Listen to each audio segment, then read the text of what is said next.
Síguenos en nuestras redes sociales. Encuéntranos en Facebook, Instagram y Twitter como Radio U Central. Suscríbete a nuestro canal de YouTube y síguenos en Spotify. Radio U Central 107.1 FM en el corazón de Santiago.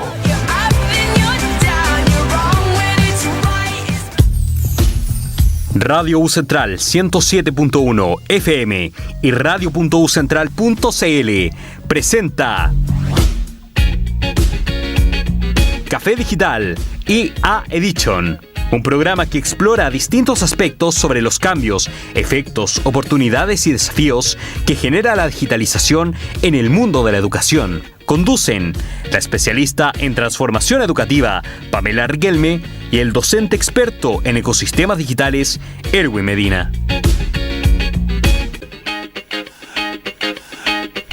Muy buenos días a todos y todas. Bienvenidos a este nuevo episodio de Café Digital IA Edition, que está todas las semanas dirigiéndose a todos y todas ustedes y donde revisamos frecuentemente lo que es transformación digital educativa, inteligencia artificial.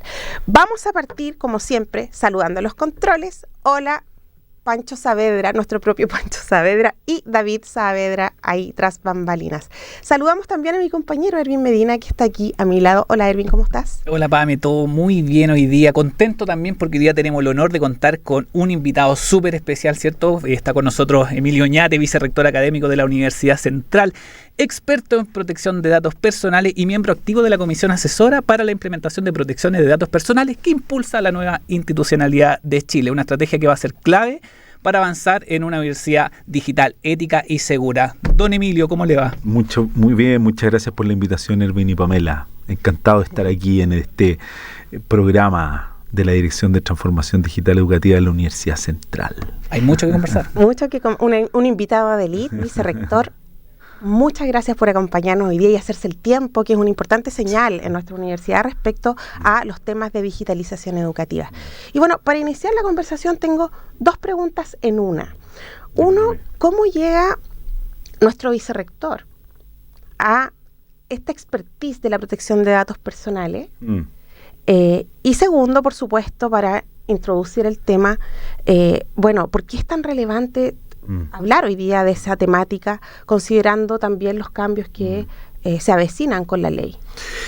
Sí, mira, primero llego Pamela, a la protección de datos. Yo soy profesor de Derecho Administrativo hace muchos años, 20 años, tal vez un poquito más de 20 años. Soy profe de Derecho Administrativo, profesor de Derecho Administrativo, que es una asignatura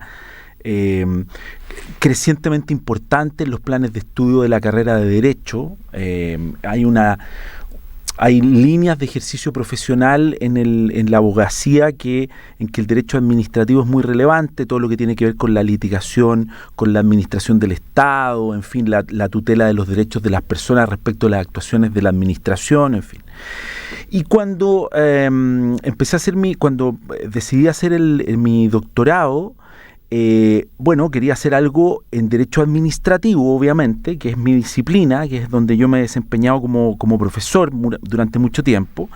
Yo ya tenía magíster en el ámbito, en el área disciplinar del derecho administrativo, entonces quería hacer un doctorado en esa línea, pero en algún tema que fuese un tema de proyección, de futuro, ¿no?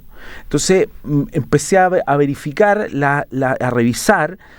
El derecho administrativo tiene mucho que ver con todo lo regulatorio.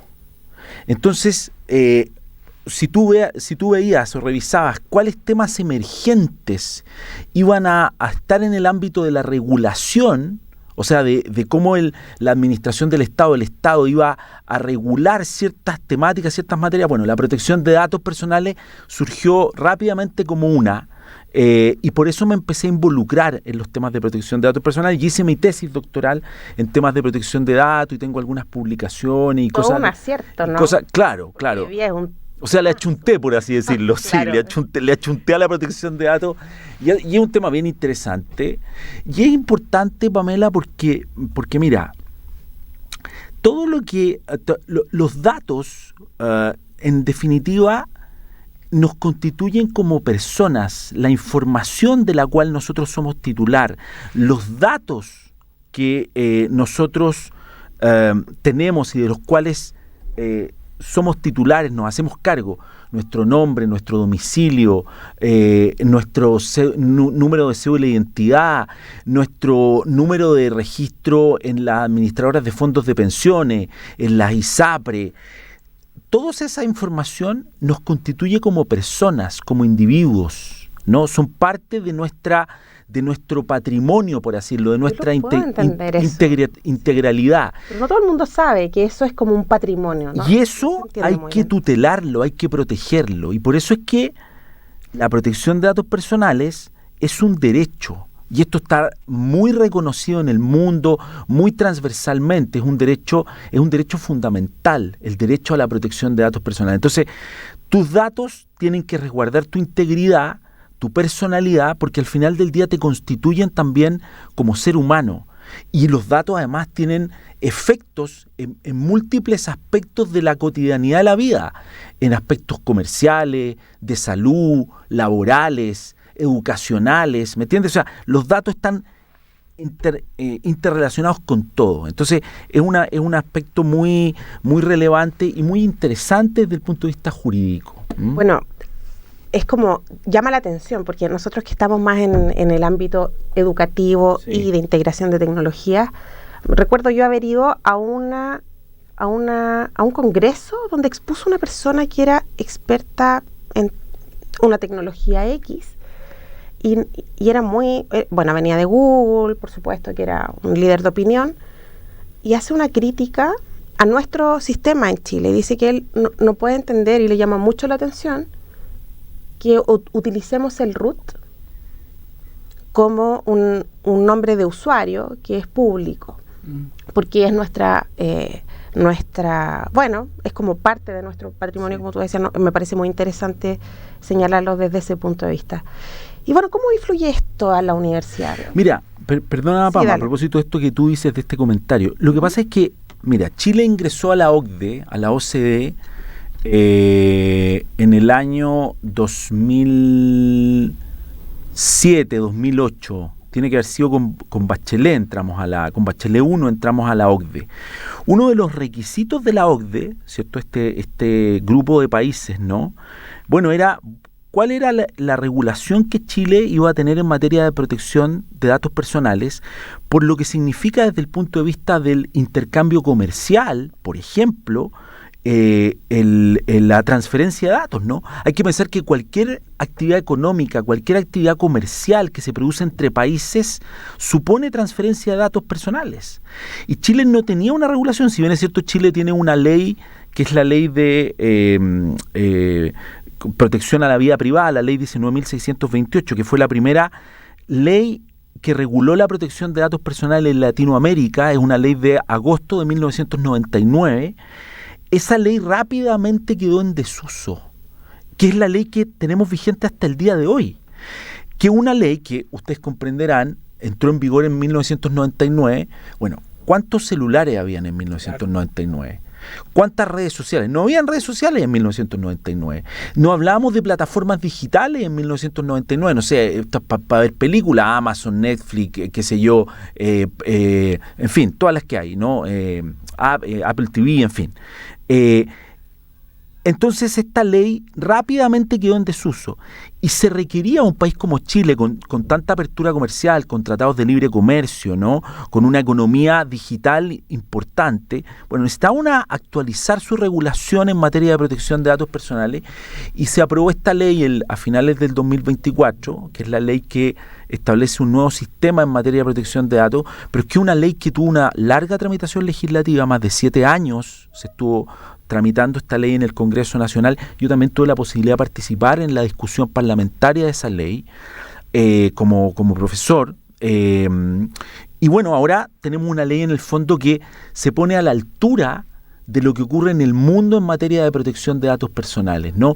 Y establece mecanismos de garantía, fortalece lo que se llaman los derechos ARCO, que son el derecho de acceso, rectificación, cancelación u oposición, ¿no? Crea una nueva institucionalidad, establece sanciones mucho más severas. De lo que tú señalabas, esto de reposiciones, que tú digas, bórrenme, claro, de los sistemas. Los derechos... Es muy digital eso. Claro, los derechos ARCO, mira, Por ejemplo, si hoy día en Chile, ¿no? Porque la nueva legislación chilena entra en vigencia el 1 de diciembre del 2026. Si hoy día en Chile, por ejemplo, yo quiero que mi banco me entregue la información que tiene de mí como titular de mi cuenta corriente, que me entregue, por ejemplo, bueno, el banco tiene que tener registrado mi domicilio, bueno, mi nombre, mi cédula de identidad, mi domicilio laboral, tiene una serie de datos, información mía. Cuando yo le solicito esa información al banco de mí como titular, se llama derecho de acceso. También puedo pedir al banco que tenga información de mí como titular que sea errónea o que haya que corregir. Eso se llama derecho de rectificación. Puedo pedirle al banco que cancele ciertos datos que a mí no me parece que estén tratándose en el banco, que no corresponde que el banco los tenga. Por ejemplo, el banco puede decirme, mire, yo tengo datos de quiénes son su hijo, ¿no? Yo puedo poder cancelar, derecho de cancelación, o lo que se llama derecho de supresión o derecho al olvido, que se ha denominado en Europa, ¿no? El derecho al olvido. ¿No se llama acá el olvido? No se llama el olvido, pero es básicamente lo mismo. El derecho al olvido es una regulación que surge a propósito de una sentencia en España de una persona que tenía deudas previsionales y que se llamó a remate de sus bienes, y eso se publicó en un diario, en el diario La Vanguardia en España.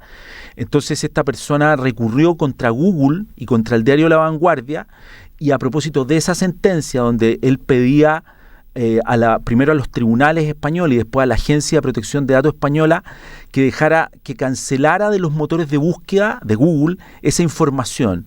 Entonces, a propósito de esa sentencia, se ordenó la cancelación o supresión de ese llamado a remate que figuraba, si tú googleabas el nombre de esta persona, que era una persona de apellido Costeja González. Por eso el caso es muy célebre en materia de protección de datos, porque el caso Costeja González versus Google Spain, Google España.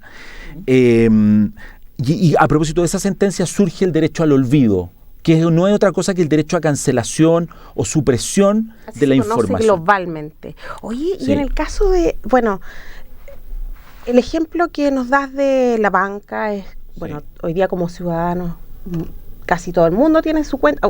Todo el mundo tiene su cuenta, porque si tú no tienes recursos también puedes tener tu cuenta puedes tener la cuenta RUT, claro. El Banco Estado acá en Chile. Ahora, hay ejemplos bien cotidianos, pero en lo que corresponde a las universidades. Sí. ¿Cómo estos cambios afectan? Bueno, a ver, primero, la legislación en materia de protección de datos personales es un mare magnum de cambios. O sea, es una transformación completa para las organizaciones públicas y privadas. O sea, la nueva legislación va a tener que ser cumplida y los órganos del Estado van a tener que adaptarse a los estándares de esta ley, y las organizaciones privadas sin ninguna duda, ¿no?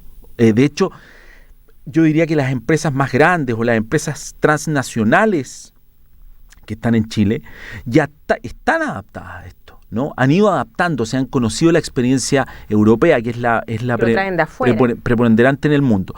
Y para las universidades este es un cambio también muy relevante. Nosotros como universidad estamos trabajando en esto. El rector constituyó una comisión que está a cargo de la Vicerrectoría de Desarrollo Institucional en la universidad, porque mira, ¿qué va a suponer la nueva legislación en materia de protección de datos personales? Va a suponer a lo menos 3 fases, a lo menos 3 cuestiones.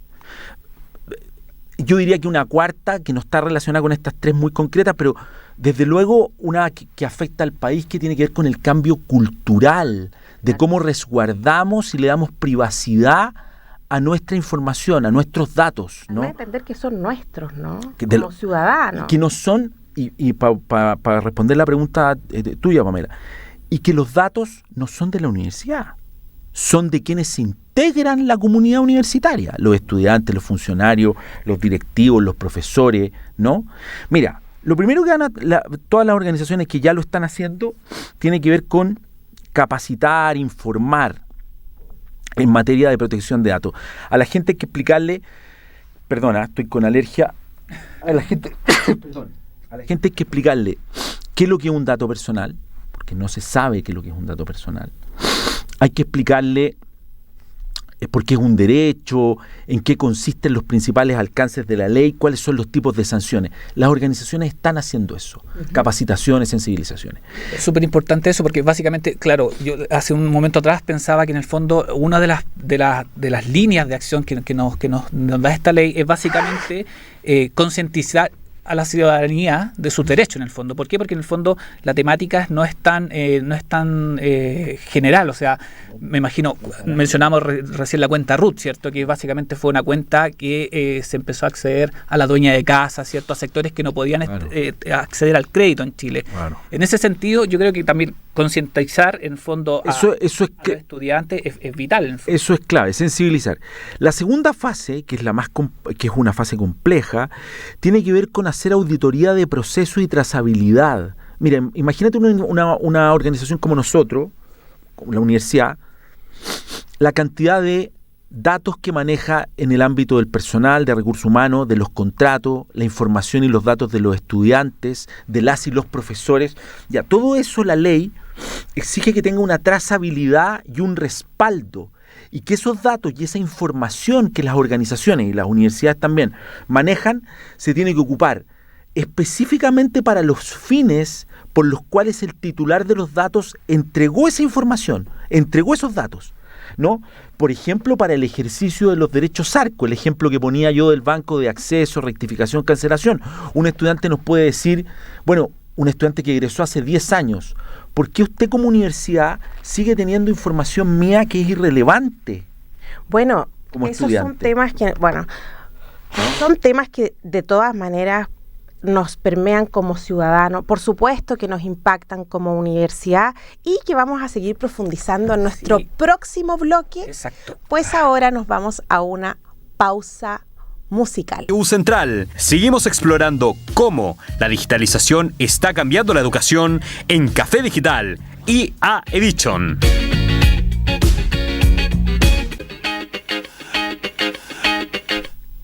10 de la mañana, 27 minutos, volvemos a Café Digital y a Edition. Vicerrector, ¿no había quedado una tercera parte de su respuesta? Bueno, yo decía, sensibilización, capacitación a las organizaciones, a las empresas, a las universidades, auditoría de procesos, trazabilidad y una cuestión muy importante, inversión en tecnología, ¿no? Plataformas, software, porque las organizaciones, las empresas, las universidades, para cumplir con los estándares o parámetros que establece la nueva legislación en materia de protección de datos personales, van a tener que invertir en eso. Y hay muchas que están invirtiendo y nosotros como universidad de seguro también vamos a tener que hacerlo, ¿no? Porque la ley en el fondo fortalece los derechos de los titulares de los datos respecto de aquellas organizaciones que tratan datos personales, que son los responsables del tratamiento. Y bueno, y esas organizaciones públicas o privadas van a tener que, están invirtiendo, ¿no? Y seguramente van a tener que seguir invirtiendo para poder hacerle frente, para cumplir esos estándares normativos que establece la ley. Perfecto. Entonces, esta nueva ley contribuye a fortalecer esa responsabilidad institucional y crear esta cultura de datos. O sea, totalmente. De hecho, lo que Pamela decía hace un ratito atrás, por ejemplo, nosotros vemos con mucha naturalidad en Chile que para acceder a algún descuento, algún beneficio en la farmacia, en el supermercado, bueno, te condicionen el otorgamiento de eso entregando tu número de cédula de identidad, tu número de RUT. Bueno, ese tipo de cosas probablemente van a ir quedando en el pasado, ¿no? Porque hoy día esa información va a tener un sistema de resguardo, de tutela. Es bien importante entender que la nueva legislación en materia de protección de datos personales no significa que no haya tratamiento de datos.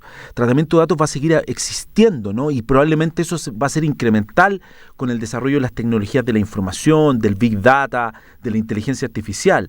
Pero ese tratamiento hoy día tiene un marco regulatorio y tiene mecanismos o vías de tutela, de resguardo. Y eso es muy importante, porque hoy día, a 31 de octubre del 2025, no lo tiene. Y por eso es que cuando hemos visto, por ejemplo, que se filtra información de tarjetas de crédito de titulares de un banco, cuando se ha filtrado información, por ejemplo, electoral del CERVEL, cuando durante la pandemia se filtró información sobre los contagiados de COVID, Bueno, todas esas filtraciones de datos no han tenido una regulación en Chile. Mira, un ejemplo que creo que puede ser bien Justo te iba a pedir ilustrativo. un ejemplo concreto. Mira, Por ejemplo. ¿se acuerdan que vino hace poco a Punta Arenas, estuvo la princesa Sofía de España? Y le tomaron una foto. Y le tomaron una foto en la Sofri de Punta Arenas. Y ella, como buena española, porque España es un país muy relevante en materia de protección de datos personales, es un referente, ¿no? La normativa, la institucionalidad española, yo me atrevería a decir que ha influenciado a casi toda Europa en materia de protección de datos personales. Bueno, la princesa Sofía dijo, bueno, voy a hacer una denuncia ante la autoridad de control en materia de protección de datos personales en Chile porque me sacaron una foto, la publicaron, la han subido a redes sociales, a distintos medios, sin mi consentimiento, que es un caso típico de ejercicio del derecho a la protección de datos personales. Y se encontró con que en Chile no había una institucionalidad para hacerse cargo de ¡Qué esto. vergüenza más grande! No hay, porque una foto, un video, un audio es un dato personal. El dato personal hay que entenderlo en el sentido más amplio posible. O sea, no sé, tus títulos académicos, tu placa patente del automóvil, todo es un dato personal. El dato personal hay que entenderlo en sentido amplio. Cualquier información que permita identificar o hacer identificable a una persona es un dato personal. Hay mucho que hacer en materia de socializar esto porque finalmente la ciudadanía muchas veces subestima esto. Por ejemplo, es muy bueno el caso del RUT. O sea, evidentemente hubo una intención de solicitar el RUT para un descuento, ¿cierto? Para adquirir un dato. O sea, ¿quién estaba comprando ahí? O sea, claro, y luego para hacer tratamiento de datos personales para un fin distinto. Por ejemplo, tu banco puede tomar datos, ¿para qué? Para que después se lo entregue a una compañía de seguro, o para que esa compañía de seguro después se lo entregue a ISAPRES. Ya, eso hoy día, no digo que no se vaya a hacer, lo que va a existir con la nueva legislación es que eso va a tener un resguardo si tú no estás de acuerdo. ¿Qué significa un mecanismo de resguardo? ¿En qué se traduce eso? Se traduce en que tú vas a tener un organismo público, que es la Agencia de Protección de Datos Personales. A ver, lo primero se traduce en que la nueva ley le otorga al titular de ese dato, de esa información, un procedimiento al titular, a nosotros, a las personas, para decirle a esa organización pública o privada,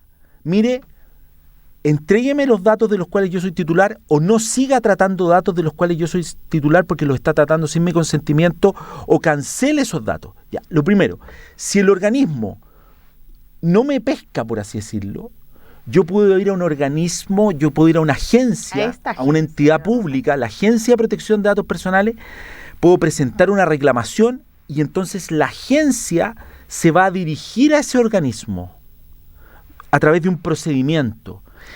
Y ese procedimiento, y esto es muy relevante, tiene sanciones, o sea, la empresa, el banco, la ISAPRE, la administradora de fondos de pensiones, la universidad, puede verse afectada por multas que van desde los 400 millones de pesos, las infracciones leves, a los 1.500 millones de pesos. Wow. Pero esto es lo que se está pensando acá en Chile. O sea, esto es lo que está aprobado por ley. Y esto es lo que pasa. Esto se va a empezar a aplicar a partir del 1 de diciembre del 2026. Y te digo más, Pamela, la ley establece lo que se llaman como principios para el tratamiento de datos personales, que tiene que ver con, por ejemplo, ya, tú vas a tratar datos respecto a los cuales el titular te entregó el consentimiento para tratar esos datos, ya. Puedes tratar los datos para los fines específicos que yo te entregué esa información. Por ejemplo, yo le entregué información a mi banco para abrir una cuenta corriente y por lo tanto el banco tiene que utilizar mis datos para abrir esa cuenta corriente, que es el fin por el cual yo le entregué la información. No puede utilizar esos datos, por ejemplo, para entregárselos a una ISAPRE, para que la ISAPRE me ofrezca productos. Otro RUT, por ejemplo, el mismo banco, por ejemplo, Banco Chile. Yo tengo Banco Chile y Banco Chile, porque tengo una colega que trabaja ahí, me decía que Banco Chile no es lo mismo que Banchile Inversiones. No, pues no es lo mismo. Entonces no podría el banco empezar o sea, lo que quiero decir es que eso va a ocurrir. Lo que va a ocurrir con la nueva ley es que tú tienes garantía, tutela, resguardo, protección. Puedes oponerte a eso. puedes no estar de acuerdo con eso y además exigir tu derecho respecto de eso. Y eso puede atraerle al banco aparejado una infracción muy grave. Mira, esto ha ocurrido en otras partes del mundo con Meta, por ejemplo. Se le han aplicado multas millonarias a Meta, no porque las empresas, las transnacionales o las grandes empresas no puedan pagar estas multas. O sea, hay que decirlo. Yo estoy seguro que 1.500 millones de pesos para una empresa transnacional no es un tema. El tema del daño reputacional. Eso es muy relevante. Ahora, en el caso de las pymes, la infracción leve que establece la legislación chilena, los 400 millones de pesos de multa, la infracción leve, no deja de ser una cuestión muy relevante, ¿no? Y eso es ¿por qué?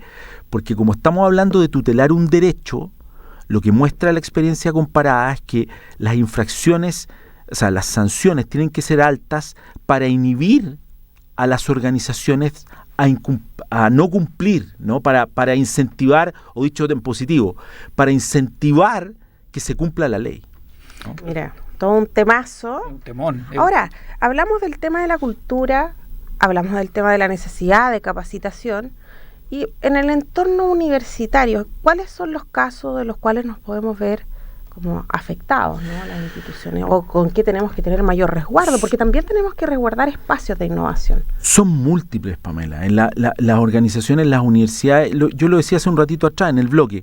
Mira, imagínate tú toda la información que tenemos de nuestros estudiantes. La universidad hoy día tiene más de 18.500 estudiantes, tiene cerca de 50.000 egresados. Todo eso es dato, información. Y por lo tanto tenemos que tener trazabilidad, respaldo, resguardo de esos datos. La universidad tiene 1.100, 1.200 profesores. De esos 1.100, 1.200 profesores, 500, un poco más de 500 son profesores planta, jornada. Tenemos datos e información.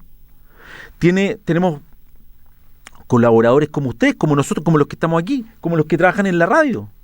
Toda la información que tenemos, los contratos que tenemos, todo eso hay que primero tener respaldo de esa información, tener trazabilidad de esa información, saber mejorar nuestros procesos internos, porque la legislación en materia de protección de datos personales le exige a las empresas, a las organizaciones, tener aquello, porque las organizaciones pueden, o sea, la Agencia de Protección de Datos el día de mañana va a poder hacer fiscalizaciones aleatorias o a solicitud de parte de cualquier persona, de cualquier ciudadano, y las organizaciones van a tener que estar preparadas para eso, ¿no? Entonces nos afecta desde múltiples ámbitos.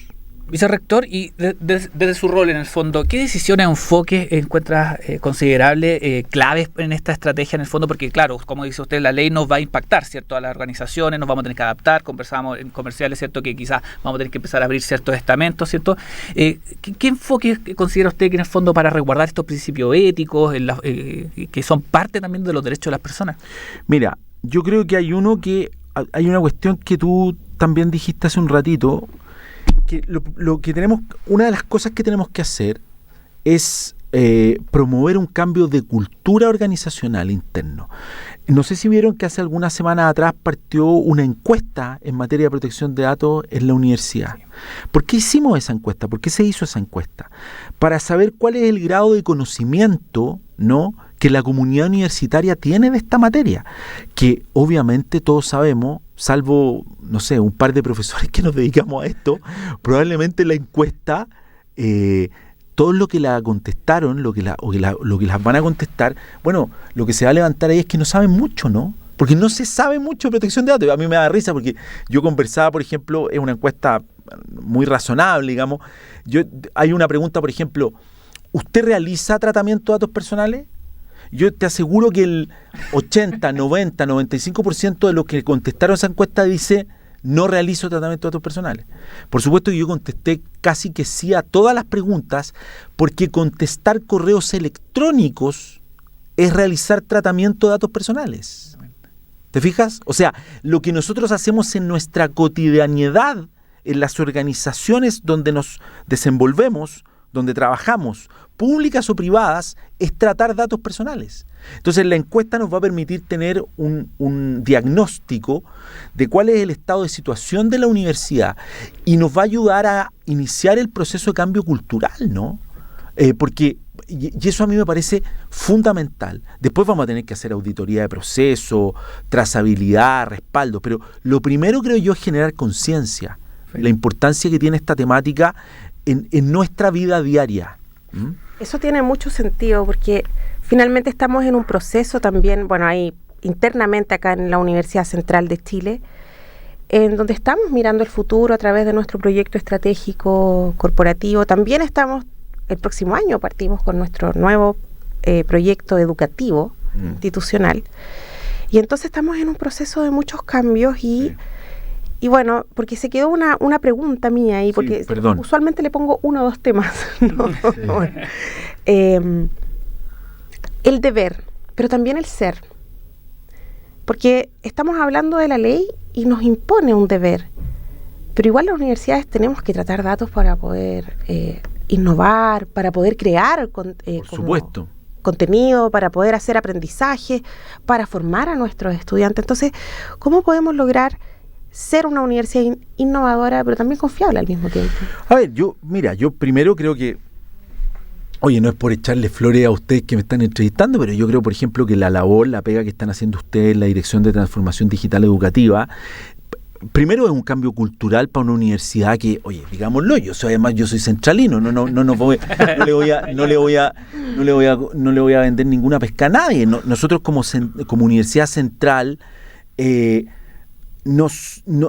así como hay otras universidades que tienen otros ejes o sellos, nuestros ejes están más asociados a la diversidad, al pluralismo, a la excelencia, a la inclusión, ¿no?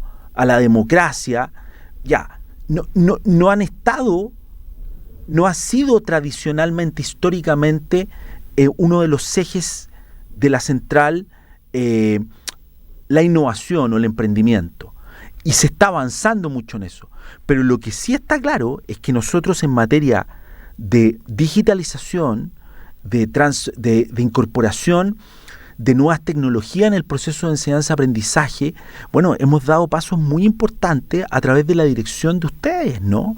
Si yo miro en el sistema universitario, ¿cuántas universidades tienen, por ejemplo, una unidad como la Dirección de Transformación Digital Educativa? La verdad es que no son muchas. No son muchas. Y que han actualizado, por supuesto que todavía con muchos desafíos por delante, ¿no? Todavía hay que mejorar la integración de las plataformas del aula digital, todavía hay que capacitar mucho más a nuestros profesores, pero hoy día tenemos programas híbridos o virtuales, ¿no? Que, por ejemplo, han tenido los máximos años de acreditación, que han sido certificados por la CNA. Porque estoy pensando, por ejemplo, en el magíster en Derecho Corporativo que tiene la universidad, que es un magíster híbrido, ¿no? Yo he hecho clase, en ese magíster hago clase y tengo estudiantes que están en la sala y estudiantes que están conectados, ¿no?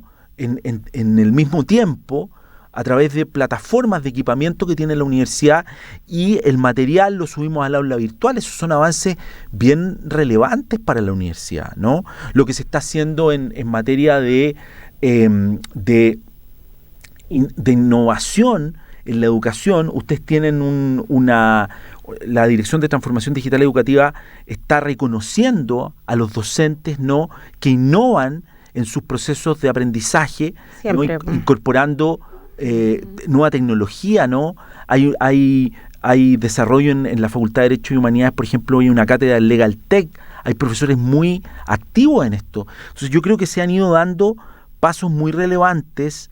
La Dirección de Transformación Digital es una unidad que está avanzando mucho en este cambio cultural, y creo que en eso nos hemos ido adaptando bien, y por supuesto que el desafío es permear con mayor profundidad a la comunidad universitaria en estas materias, desde luego. Yo creo que es una mejora continua, ¿no?, permanente. Exacto, y el espacio que también tenemos acá en el Café Digital y Edition también para conversar y relevar estos temas que es súper esencial. Vicerrector, hemos recorrido varios aspectos también, ¿cierto?, de la protección de datos. Nos enteramos de muchas cosas también, de lo sensible y toda la cantidad de datos que existe de nuestro dando vuelta.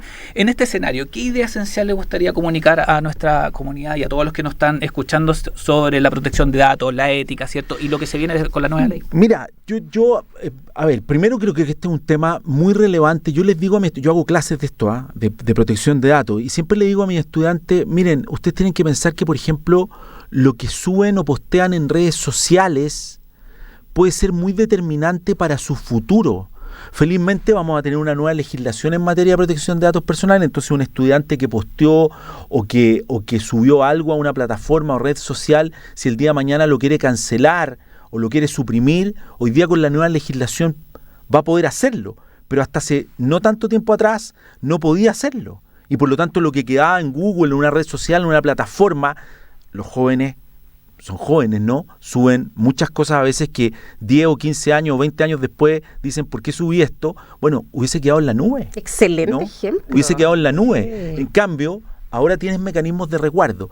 Pero les diría primero que hay que avanzar en esta cultura de la privacidad, del cuidado, del resguardo de nuestros datos, de nuestra información, de la cual nosotros somos titulares, no un tercero, no ninguna otra organización. Diría también que no hay que pensar que la protección de datos personales es atentatoria contra el desarrollo de la tecnología o la irrupción de la inteligencia artificial. Muy por el contrario, es algo respecto a lo cual tenemos que seguir avanzando en paralelo y que permite que existan los resguardos necesarios para eso. La inteligencia artificial llegó para quedarse, ¿no? Y en los procesos de enseñanza-aprendizaje nosotros tenemos que ser capaces de introducir la inteligencia artificial, ¿no?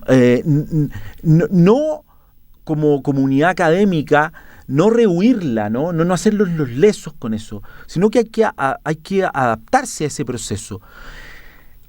Y un aspecto central, yo creo que es un aspecto de discusión hoy día en el mundo, a propósito de la inteligencia artificial, del desarrollo tecnológico, es, bueno, cómo, que está muy relacionado con los datos al final, porque se entiende que la inteligencia artificial mucho tiene que ver con datos, con información. Los algoritmos son, ¿cómo se llama? Son estratificación de información, de datos, de parámetros, ¿no?, que se van sistematizando para dar una determinada respuesta.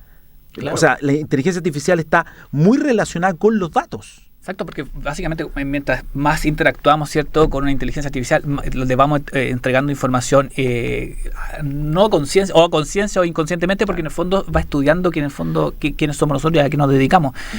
No quiero quedarme con la pregunta, ¿qué pasa, vicerrector, con las OTT? ¿Qué pasa con estos sistemas on demand, ¿cierto?, Netflix, como bien nombrado, con los famosos términos y condiciones? Porque finalmente nosotros tenemos que aceptarlo, si no accedemos al contenido, en el fondo. Claro, efectivamente. Bueno, ese es un gran tema en términos de que hoy día esa aceptación tiene que ver con el consentimiento expreso, pero digamos de que tú aceptas los términos y condiciones para adherirte a una determinada plataforma, para adherir a un determinado producto, ¿no? Ya, pero eso también tiene un resguardo, porque evidentemente todos sabemos, ¿no?, las plataformas también lo saben, de que nosotros no nos leemos esa información. Exacto. ¿No?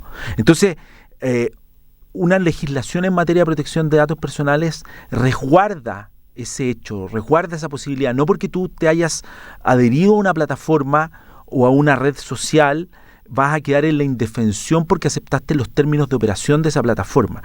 Pero hay otro elemento que yo creo que es más trascendente porque todavía está en ciernes su regulación en términos de, a propósito de la inteligencia artificial y el tratamiento de datos personales, tiene que ver con las decisiones que se adoptan sustentadas en el tratamiento automatizado de datos, ¿no? O sea, crecientemente, esto ya ocurre, ¿no?, pero crecientemente, para acceder a un crédito, para calificar a un crédito, bueno, esa decisión de calificar o no calificar a un crédito va a estar sustentada sobre algoritmos o sobre sistemas automatizados que van a cruzar tu información, tus datos, y le van a decir al banco, esta persona puede acceder o no puede acceder a un crédito. Bueno, esto está súper estudiado porque pueden haber sesgos, sobre todo en Latinoamérica, ¿no? O sea, sesgos, discriminación, hay un montón de temas. Ese es un gran tema, ¿no? Por ejemplo, para acceder a servicios sanitarios, a servicios de salud, ¿no? Cómo esas decisiones automatizadas influyen, impactan en nuestras vidas. Yo creo que ese también es un grandísimo tema, ¿no?, a abordar. Bueno, capítulos más.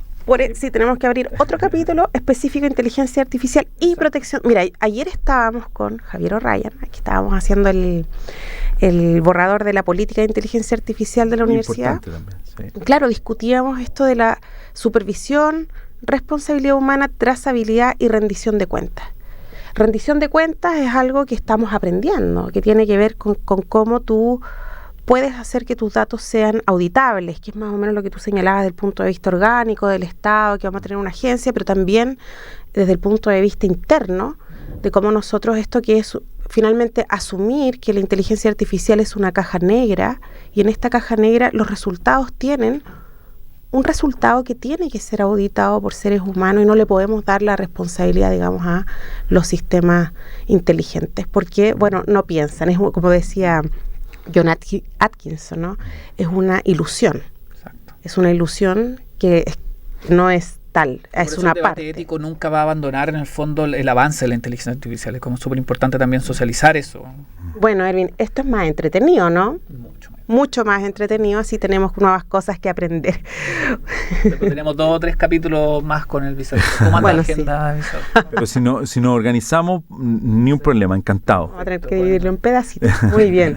¿Se nos pasó volando la hora? Sí, bueno, recordamos a todos los que nos están escuchando que todos los recursos y herramientas que también nos vamos a consultar ahora en estos últimos 10 minutos que nos quedan van a estar publicados en nuestras redes sociales, en Instagram como Café Digital U Central y en LinkedIn como Centro de Aprendizaje y Formación para la Educación Digital, Café Digital U Central, Pame. Bueno, y mañana, como en todos nuestros capítulos, vamos a tener en nuestras redes sociales algunos highlights de la entrevista de hoy. La Liz los va a subir ahí. Y por supuesto que también nuestro vicerrector académico Emilio Oñate nos va a decir cómo él usa las herramientas digitales, porque nuestro programa es de inteligencia, tiene este foco en inteligencia artificial. Y bueno, hoy día vamos a pasar a la próxima sección, que Exactamente, es la herramienta de vicerrector. Todos sabemos que a usted igual le gusta harto la inteligencia artificial, ha estado ahí experimentando, ¿cierto? Estuvimos conversando un poco en comerciales. ¿Qué herramienta vicerrector está ocupando? ¿Cuál es su regalona? Ocupo esta del Notebook LM, esa la ocupo, he ocupado esa, y hay otra que me recomendó aquí Pamela, ¿no? Para las PPT, que es Manus. Son las dos que ocupo. Mira, fundamentalmente el Notebook LM la ocupo para fines académicos en lo siguiente, que hay textos a veces muy largos, muy extensos. Yo leo bastante, ¿no? Por mi condición de profe, que a veces quiero sacar lo más relevante, un resumen, ¿no? Explicativo del texto. Bueno, me ha resultado extremadamente útil. ¿Ha probado los podcasts que hace? ¿Los resumen de audio? No los he probado, pero sé que los hace. Extraordinario. Sé que los hace, pero no los he probado, pero tengo profesores amigos que lo han probado. ¿Y los videos? Tampoco. ¿Tiene tiempo hoy de la tarde? Oye, pero yo creo que vamos a tener que hacer como un ranking, y yo creo que, mira, a principio de año era ChatGPT la llevaba. Sí, está golpeando. Sí. Pero ahora, ¿te has fijado que nuestros últimos... sí, también. Claro, es que además tienen muchas más funciones. Yo creo que va a terminar haciendo las PowerPoint. Mira, ¿y sabes lo otro que lo ocupo el Notebook LM? Porque a mí, ustedes saben, muchas veces me toca inaugurar actividades y yo, bueno, soy abogado nomás, pues entonces hay cuestiones que no, hay temáticas que no conozco. Tengo a veces que dar unas palabras en un seminario, en una actividad de enfermería, o tengo que dar unas palabras o aperturar un seminario de ingeniería civil en mina. Claro. Entonces me dicen, no sé, el futuro de la minería en Chile. Claro, el rector es experto en minería, pero ¿qué sé yo de minería? Entonces me sirve, por ejemplo, para extraer ideas sobre una temática que no conozco, ¿no? Así que, sí, la uso. Y Manus me sirve me simplifica las PPT, no me ha ayudado harto en eso. Sí. ¿no? La inteligencia artificial sin duda nos está ayudando a Así optimizar muchas cosas. Yo le decía, en el fondo, por los resúmenes de video, porque en el fondo ya estamos evidenciando, en el caso del Notebook LM, un nivel de interpretación del contenido extraordinario. O sea, los resúmenes de audio tienen inflexiones, tienen carisma, tienen energía. Ya no es como esa voz plana de la inteligencia artificial de hace 5 o 6 meses, porque en el fondo ahí estamos evidenciando cómo está evolucionando la inteligencia artificial, Pame. Voy a hacer una apuesta. ¿Ya? Les apuesto que el próximo año no se va a notar, al menos el audio, si digo a nivel usuario-persona, no Erwin Medina, que es comunicador audiovisual, por supuesto. Les apuesto que no se va a notar cuando tengamos entre audio generado por IA. De clon y original. Yo creo que va a ser muy sencillo hacerlo, va a tener los énfasis. Sí. Ahora hay que ser un poco más especialista, pero yo creo que es algo que va a ser muy rápido. Eso que tú indicas, Pame, es súper interesante porque... de hecho, ahí hay una buena práctica. Nosotros experimentamos el año pasado con Eigen. ¿Te acordás que nosotros experimentamos con Eigen para clonar, ¿cierto? Una herramienta para clonar. Clonar videos. Porque, claro, te pide un extracto de audio de tu voz y ellos declaran al tiro que no van a usar tu voz para ningún fin comercial y te lo declaran y te lo dicen. Cuando tú firmas el contrato de términos y condiciones, ellos te lo declaran. Ahí hay un muy buen ejemplo en el fondo de una buena práctica. En el fondo tú estás tranquilo que estás cediendo tu voz y tu voz no va a ser utilizada con ningún tipo de fines comerciales y te lo declaran ellos. Hartos parámetros en el fondo. Bueno, se nos acabó el tiempo, jefe. Va a durar 2 horas, Pancho, ¿ves? Sí. Te lo dije. Bueno, miren, a quienes nos acompañan, por lo menos acá en el estudio, se nos pasó volando la hora. Obviamente que este tema da para mucho más. No alcanzamos a abordar las implicancias de esto con la inteligencia artificial, que sin duda es un tema que me apasiona a mí personalmente muchísimo. Pero Erwin, vamos. Sí, pero va a haber un segundo capítulo, no lo vamos a dudar. Muchas gracias, vicerrector, también por su claridad, su visión y esto es súper relevante que nos trajo hoy día y cómo va a impactar también a la universidad. Así que a todos los que nos escuchan, muchas gracias por acompañarnos en este nuevo episodio de Café Digital y Addiction Pame. Nos vemos la próxima semana. Y para cerrar este capítulo los dejamos con una canción. Esto es This Is Why de Paramore. Chau, chau. Chao. Central presentó Café Digital IA Edition, un programa que explora distintos aspectos sobre los cambios, efectos, oportunidades y desafíos que genera la digitalización en el mundo de la educación, con la conducción del especialista en transformación educativa, Pamela Riquelme, y el docente experto en ecosistemas digitales, Erwin Medina.